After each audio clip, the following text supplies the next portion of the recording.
Jim Härtul, sellise huvitav nimega 18-aastane soomlane, Üstariga võistlusel kaasa ei teinud. Nüüd debüüt maailmameistrivõistlustel ja ka hüpe jääb alla 90 meetrit. Proovivoorus koguni 89,5, nüüd 83,5, selgelt ka lühem hüpe kui proovivoorus. Tuleks 83,5. Noormehele esimene suurvõistlus. 105 on vaja.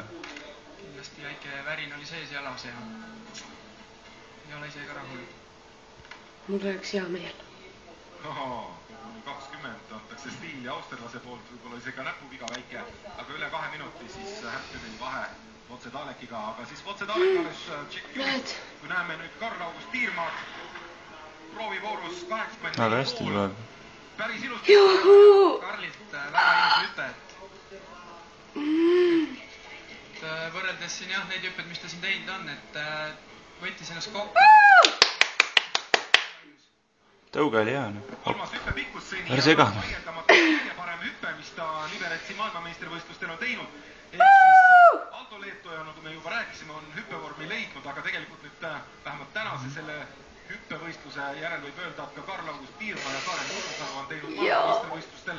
Palju oli, ma ei näinudki. 20 sekundit vahe, siis Votsedaleki. Kolmas oli praegu. 42 sekundit peaks olema vahe Leetojaga.